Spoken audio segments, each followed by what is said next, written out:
আবার বৃষ্টি শুরু মুম্বাই। বৃষ্টি বন্ধ হয়ে হচ্ছে না, পুরো সেকেন্ড ফ্লোরে পুরো জল জমে গেছে। গণেশ পুজোতেও যদি এইভাবে বৃষ্টি হয় মানুষ আনন্দ করবে কি করে?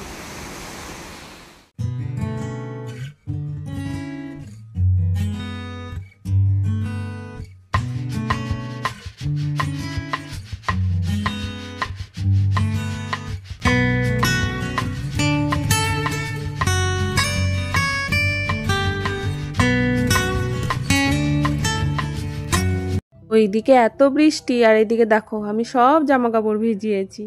এইগুলো সব হাতে কাচতে হবে, কারণ এই সব জামা কাপড় তার মেশিনে দেওয়া যায় না। এই যে শাড়িটা ভাবলাম কাচবো না, কিন্তু দেখলাম কাদা লেগেছে, এইভাবে তো আর রেখে দেওয়া যায় না। কেচে দিই, কেচে জল ঝরাতে তো দিয়ে রাখি, তারপর যখন বৃষ্টি থামবে তখন মেলে দেব। মুম্বাইয়ে যেই 3-4 মাসে বৃষ্টি হয় এতে জামা কাপড় শুকোতে আমাদের খুব অসুবিধা হয়। আর এই যে কেচে সব জল ঝরাতে দিয়ে দিয়েছি, এখন যখন বৃষ্টি কমবে তারপরে মেলবো। আর এইদিকে মোটামুটি বৃষ্টি কমে গেছে, এবার সব মেলে দেব। কালকেরই যেগুলো ছিল সেইগুলোই এখনো পুরোপুরি শুকোয়নি, অনেক জামা কাপড়, এইগুলো কোথায় মেলবো?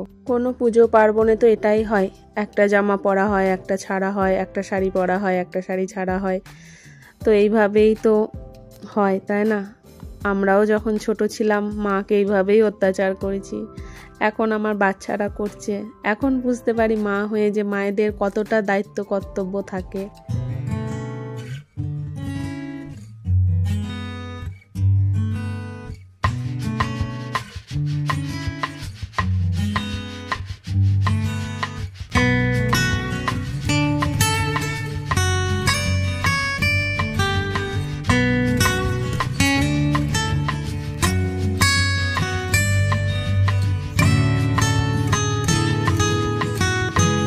দুপুরে খাওয়া দাওয়া করে বেরিয়ে পড়লাম মেয়েকে খেলার ওখানে ছাড়তে।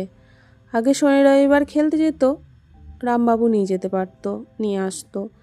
এখন সোম থেকে বৃহস্পতি, এখন তো আর হয় না, তো এখন দুপুরের ক্লাস থাকে, তো রামবাবু কাজে যেতে হয়, তো এই জন্য এই ডিউটিটা এখন আমার পড়েছে। এই 4 দিন এখন আমারই ডিউটি, নিয়ে যাওয়া নিয়ে আসা। উজ্জ্বল ভবিষ্যতের জন্য মা বাবাকেও অনেক কিছু ত্যাগ করতে হয়। যদি সেই স্বপ্নটা পূরণ হয় তাহলে সেই ত্যাগটাকে কিছুই মনে হয় না।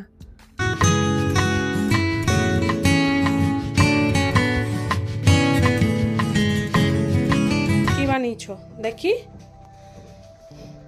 হচ্ছে? এটা কি গ্লু? কি করেছিস বাবাই পুরো বিছানাটা? এগুলো ক্লিন করে দেবে তো তুমি? হ্যাঁ সত্যি? হচ্ছে? তুমি যে করছো এটা হচ্ছে না? কই ট্রাই করো দেখি। গ্লুটা পড়ে যাবে না বাবা, বিছানার চাদরে লাগবে তো মাম্মা।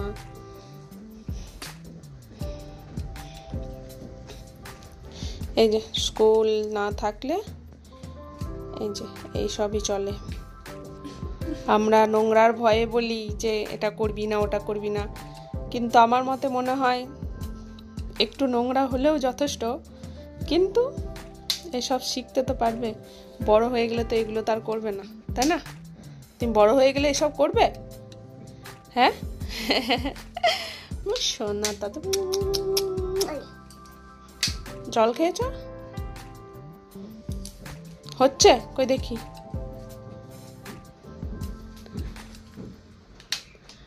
ও ওয়াও, তাই তো। পার্পল থেকে কিছু প্রোডাক্ট অর্ডার দিয়েছিলাম, সেগুলো এসছে। একটা লিপস্টিক অর্ডার করেছিলাম, একটা ফেস ওয়াশ আর একটা ডে ক্রিম, তো সেইগুলোই এসছে। আর পার্পলের প্যাকেজিংটা আমার খুব ভালো লাগে। আর যে লিপস্টিকটা ভেবে আমি কিনেছি, মানে হালকা কালার ভেবে, একদম ভালো নয় গো। মানে কি বলবো, লাগাচ্ছি না ঠোঁটটা ভূতের মতো লাগছে একদম। আবার যখন লাগিয়ে দেখছিলাম তার আগে আমি প্যাকেট ফেলে দিয়েছি সব। ওই লিপস্টিকের বক্সের প্যাকেটও ডাস্টবিনে ফেলে দিয়েছি, ব্যাস। আর রিটার্নও হবে না, কিচ্ছু না। নাও, এরকমই ভূত সেজেই ঘুরবো, তা কি আছে, তাই না? আজকে রাত্রিতে কুমড়ো তরকারি রান্না করব। ছোলা ভিজে তো দিতে ভুলে গেছি, তো তোমাদের সাথেও যদি এরকম হয়ে থাকে যে কুমড়ো তরকারি করবে, একটু ছোলা দিলে ভালো লাগে না খেতে, তো যদি ভুলে যাও তাহলে একটা কাজ করতে পারো, ছোলার যে ডাল সেটা যদি 10 থেকে 15 মিনিট ভিজিয়ে রাখলে খুব সুন্দর লাগে ওটা তরকারি রান্না করে। একবার দেখো কুমড়ো তরকারির সাথে মানে ছোলার ডাল 5 থেকে 10 মিনিট ভিজিয়ে রেখে তারপর যেমন রান্না করে কুমড়ো তরকারি রান্না করবে, খুব সুন্দর হয় খেতে।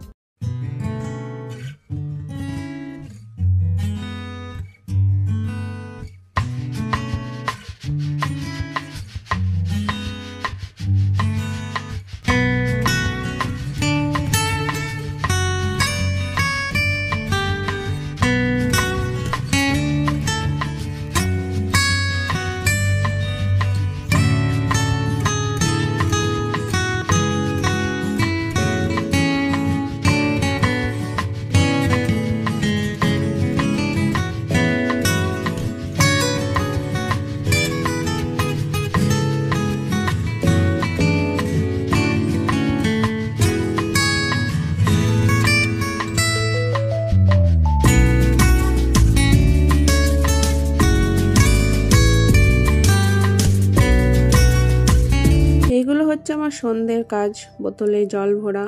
তো বোতলগুলো সব ধুয়ে রেখে দিলাম, আর এবার এই তামার মটকাটা ধুয়ে নেব।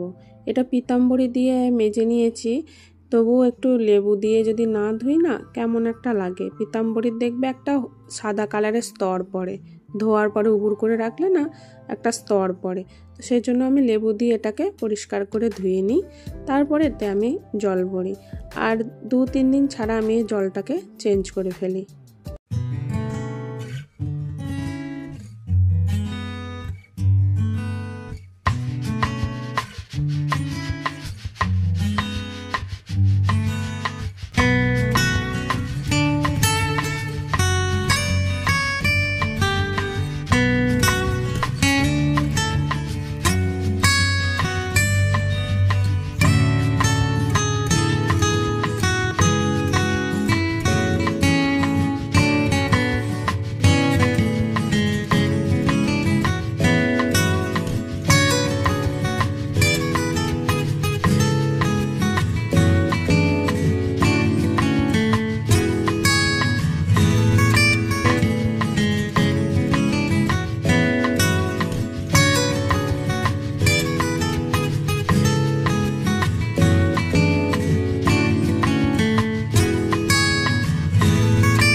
এবার রাত্রিতে রান্না করব, তো রুটি আর কুমড়ো তরকারি হবে। ওইদিকে সবজি ছোলার ডাল সব ধুয়ে ওরকম রেখে দিলাম, আর এদিকে এগুলো সব মুছে নিচ্ছি, কারণ খোলা হয়ে থাকে তো কি যাবে না যাবে, সেজন্য আমি একটা ভিজে কাপড় দিয়ে এগুলো সব রেগুলার মুছে তারপর আমি রুটি বানাই।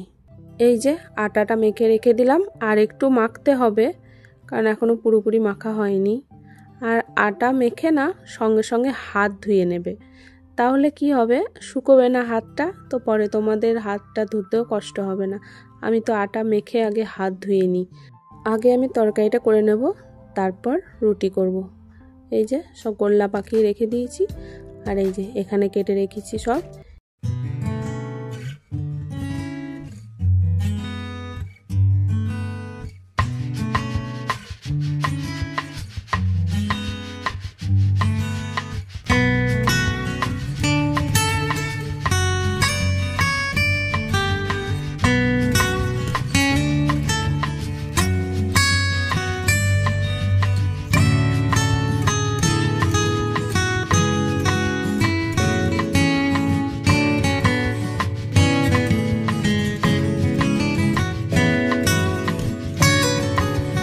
আমার মতো কে কে আছো বলো তো, যে রান্না করতে করতে যদি গ্যাসের ওপর কিছু পড়ে, হাত পুরোনোর ভয় নেই, কিন্তু গ্যাস নোংরা হলে চলবে না।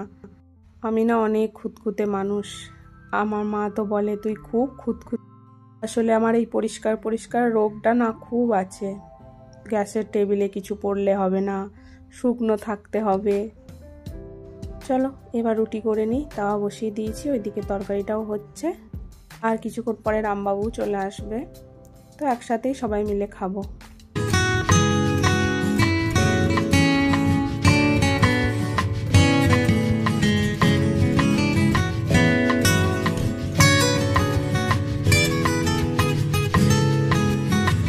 রুটি হয়ে গেছে, এইদিকে দেখো তরকারিও হয়ে গেছে। এবার রামবাবু এলেই আমরা সবাই মিলে একসাথে খেতে বসে পড়ব। এই কেকটা কার কার প্রিয় বলো? আমার তো খুব প্রিয়। মুম্বাইয়েও পাওয়া যায় এই কেকটা, বাবুজি কেক। এটা আমাদের ছোটবেলার ইমোশন যাকে বলে। 25শে ডিসেম্বরের দিন সকাল থেকে তো এইসব ছোট ছোট কেকই চলতো খাওয়া, তারপর বিকেলে বাবা দোকান থেকে একটা বড় কেক নিয়ে আসতো। এখন তো কত ক্রিম কেক এটা ওটা উঠেছে, আমাদের সময়তে তো এইটাই হলো বেস্ট কেক।